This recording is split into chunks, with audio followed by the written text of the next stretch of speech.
words and would stand ready. In honor of 22, beginning in verse 24. There was also a strife among them, which of them should be accounted the greatest. He said unto them, the kings of the Gentiles exercise lordship over them. And they that exercise authority upon them are called benefactors. But you shall not be so. But he that is greatest among you, let him be as the younger. And he that is chief, as he that is served. For whether is greater, he that sits at meat or he that serves? Is not he that sits at meat? But I am among you as he that serves. That's the Lord. Heavenly Father, Lord, I confess, Lord, that so often the spirit of the disciples, Lord, gets within my own heart. Lord, that so often we bicker over who should be the greatest. Lord, our pride clouds our judgment.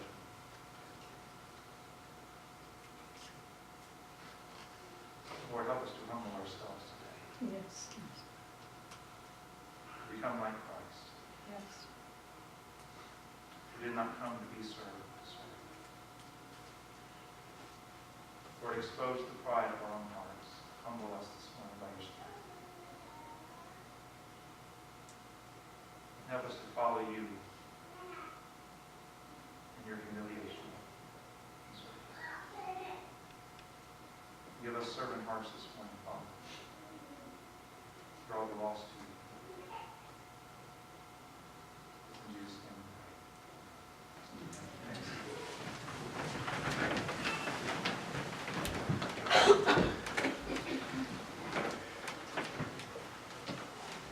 This morning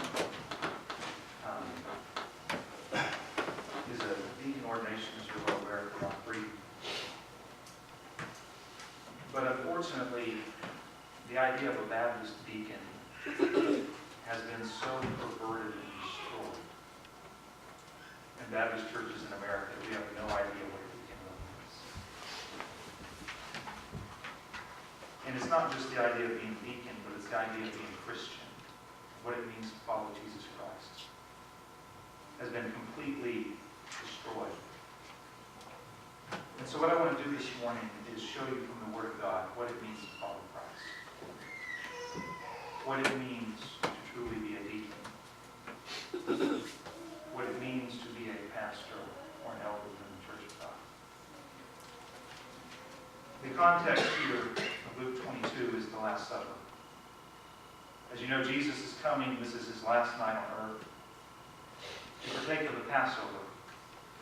And he gathers all of his disciples together in the upper room. And you remember the very first thing he did is he got up from the table, put a towel around his waist, got on his hands and knees, and washed the feet of all the disciples. And then told them that they were to do the same thing. From there, they partake of the Passover. He institutes the Lord's Supper. He tells them that one of them is going to betray him, and they begin to bicker back and forth over which one it is. And then verse 24. After they bickered about who was going to betray him, verse 24, there was also a strife among them, which of them should be accounted the greatest. They revived the argument that they had had for 3 years with Jesus Christ, and that is which one of them was the greatest.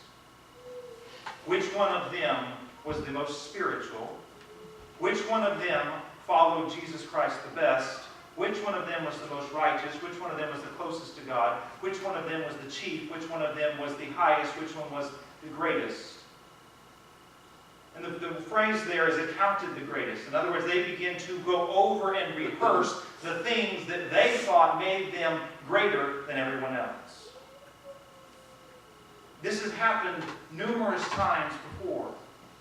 And here with Jesus having only a few short hours before his betrayal, his arrest, and crucifixion, And his disciples are there bickering and going back and forth about all the things that make them better than the other disciples.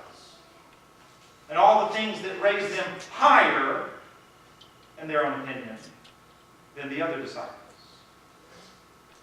Can I tell you, the spirit of the disciples is alive and well in so-called Christianity.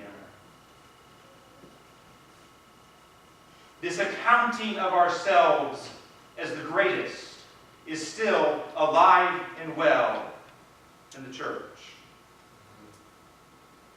We can see it. Okay? Everyone thinks that their opinion should be followed in the church. And they have reasons to account why they're the greatest and their opinion should be followed. Things like, I've been saved longer than you. I've been a member of this church longer than you. I'm the longest tenured member. I'm the oldest member. I'm older than you.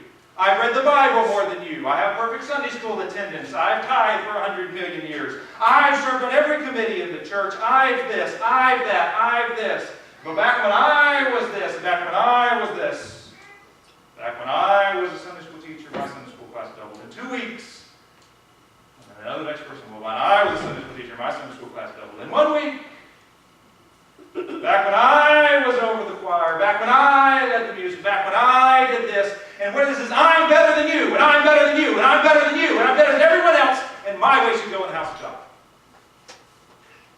Doesn't that describe churches around here? It's the spirit of the disciples that I am the greatest, and my way should be followed in the house of God, and here's why. Because you did this and you did that, while I was doing the spiritual things. Because I have a degree. Because I'm a deacon. Because I'm ordained. Because I'm a pastor. Because I served on this committee and that committee. Because I was there when we did this and when we did that. Exactly what the deacon, or what the disciples did, is exactly what is happening in churches all over this place. And sadly, sometimes happens in this church. It's an accounting of who's the greatest. I want you to listen to what Jesus' response is. Verse 25, he said to them, the kings of the Gentiles. Now we think of Gentiles and we think, okay, people that aren't Jews. Nice, good people that aren't Jews. But what the disciples would have heard is pagans. Heathen. Unregenerate, ungodly, wicked, evil people. Okay? The kings of the Gentiles. You know who they would be thinking of? Herod, who slaughtered the babies at the birth of Jesus Christ. That's when they think of kings of the Gentiles. Okay? The kings of the Gentiles exercise lordship over them. And they that exercise authority upon them are called benefactors. In other words, the person who's in the position of authority is considered the greatest, the blessed one. And what Jesus begins to describe, he describes the model of the business world, the model of politics, the model of the military. It's a little pyramid. You know, when you join the military, you're a private first class. And you know what? You have to do what every single person says because they're all your superior officer. But then you get promoted, and guess what? You now have people under you. But there's still a lot of people over you. Guess what? You keep working your way up and working your way up. And with each promotion, you serve fewer people and more people serve you. With each promotion, you move higher up the ladder. With each promotion, you have to serve fewer people and more people serve you. It's a pyramid. First, you start off as the unpaid intern. Then you eventually, after 40 years, you're the CEO. Okay? First, you start off as just an American citizen. And then you get to be mayor of some small town. So you move to a bigger town, you be mayor there. Then the governor of the state. And then state senator. And then from the senator, then you get to be vice president. And then from vice president, you're going to be president. That's the way the whole world is. It's a pyramid. And the man at the top is the greatest. It's climbing the corporate ladder. You know what Jesus calls that? Pagan. Heathen.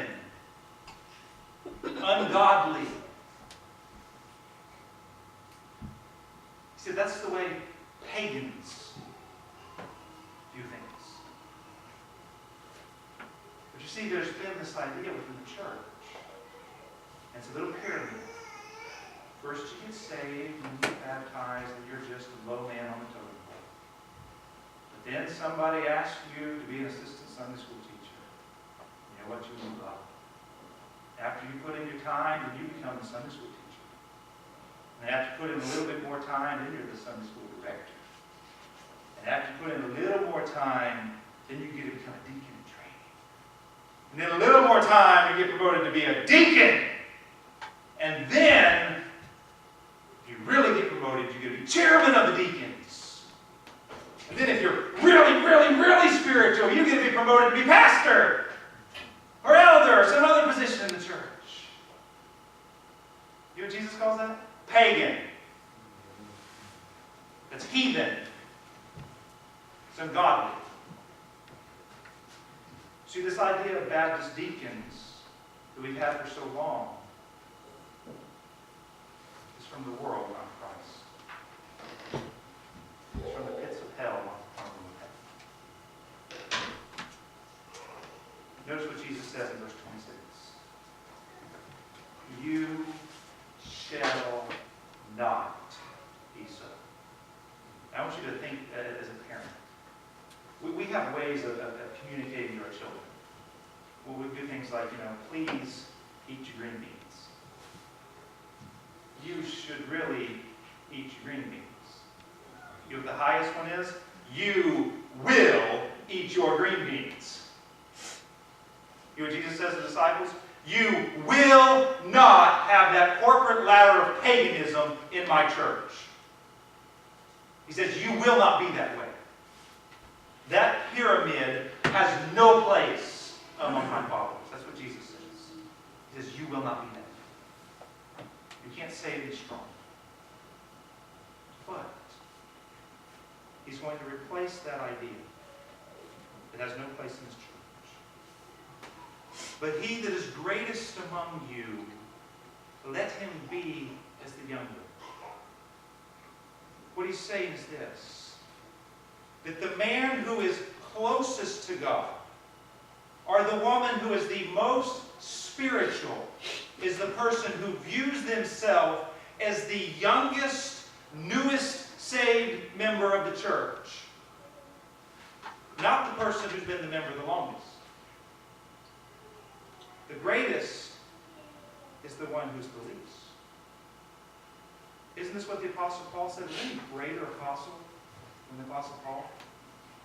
What did he say? I'm less than least of all the saints. You see, we have this idea that this 6-year-old professes faith in Jesus Christ, is baptized and becomes a member of the church, and they're low man on the totem pole.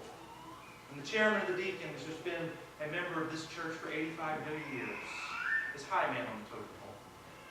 You know, Jesus says that 6-year-old is greater. That's what Jesus says.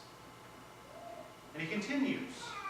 He that is chief, in other words, the highest office in the church, the one who is served, he that is served.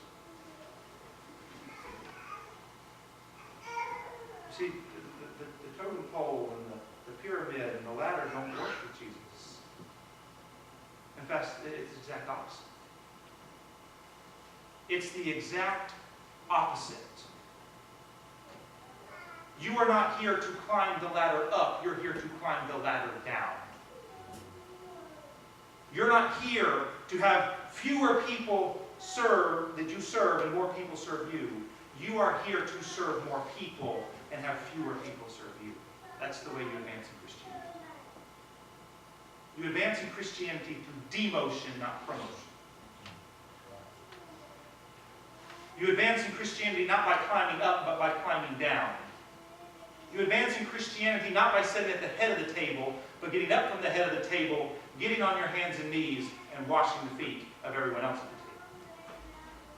Which, by the way, was the job reserved for the lowest servant in the house. Now, Jesus is going to get us here. Okay? Jesus is going to give us enough rope to hang ourselves with his illustration. Verse 27. For whether is greater, he that sits at meat or he that serves? It is not he that sits at meat. Let's just put it to this way. It says, who is the top dog?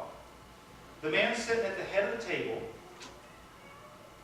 or the servant that comes and keeps refilling his glass of tea, keeps taking his orders and bringing him the stuff, who brings him another napkin, who brings him more bread, and brings him all the things that he wants, and makes sure that the food's the right temperature? Which one's greater?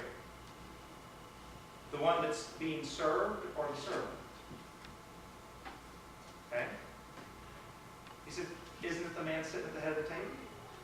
Isn't that who we say is the greatest? But notice what it says next. But I am among you as he that serves. And this is where Jesus gets us. You got two options. Either you have the corporate ladder or the pyramid, where you strive to be at the top. Okay, if you have that, then Jesus Christ isn't great. In other words, Jesus called the King of Glory no longer a king. If Jesus Christ is great, then you're striving for greatness and counting your greatness and climbing the ladder and climbing the pyramid is dead wrong. You can't have both. You see, if you're climbing up the pyramid, you're walking away from Jesus Christ.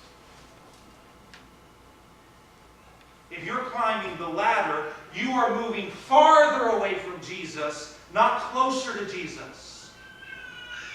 If you are going over your reasons for greatness, you are showing how far you are from God, not how close you are. If you're going over your years of service, your titles, your attainments, your spiritual accomplishments, you are only showing how far from God you really are. Because Jesus Christ is at the bottom, not the top. Now, I don't know of anyone here that speaks Greek. Okay? If you were to hear Jesus here speaking, Jesus is speaking Greek. And there's one word you understand this whole thing. And that is the word for he that serves. The word he that serves is the word deacon. Jesus Christ came to be. That's the word. In other words, Jesus is saying, I did not come to be the top man on the totem pole. I came to be the lowest servant. And the word lowest servant is deacon. You see, becoming a deacon is not a promotion. It's a demotion. Becoming a deacon is not advancing. It's humiliating. Becoming a deacon is not you went from the lowest point of the table to the highest point of the table. Being a deacon means you get up from the table, you get on your hands and knees, and you wash the feet of the people who sit. It means you follow Christ in his humiliation. You follow Jesus Christ in his service. Not follow Jesus Christ in his glorification. See, when I was ordained, my dad preached for me. Paul Freeze, good Christian brother, preached for me. And he gave me a towel. Okay? I'm giving Rock a towel today. Not a fancy one. It's a 97-cent Walmart towel. You know why? Because servants don't have nice things. Okay? The symbol of a deacon is not some high-back wooden chair. It's not a boardroom. It's a towel around your waist as you serve. That's what it is. There's only two offices in the church that are lower than office of deacon. That's the office of pastorate. They wash the feet of deacons. The office of the church is the lowest of the low. Is the office of Jesus Christ. You want to be like Jesus Christ. You humble yourself. You don't climb this ladder where you demand that everybody bow down before you because you're a deacon, because you're a pastor, because I've been a member for so long, or I taught Sunday school for X number of years. That's not making you great, that's making you least. You see, the creation of the office of deacon was not because the church needed leadership. The church already has a leader. His name is Jesus Christ. You see, the church is a dictatorship. Okay, or more properly, a lordship. And that Lord is not pastor. That Lord is Jesus Christ. His word is law. You don't vote on what Jesus says. You either obey or disobey. You see, the bottom of the pyramid, the head, Jesus Christ. The church follows him. And the job of the people who are next to him in the lowestness and the least in humility, and the pastors and the elders, their job, according to Acts 6, is to do as a husband does in Ephesians 5. A husband's to wash his wife with the water of the word. You notice that? You ever heard the phrase, to bathe something in prayer? According to Acts 6, the job of the pastors and the elders of the church is to wash the congregation with the Word of God and to bathe their souls in prayer.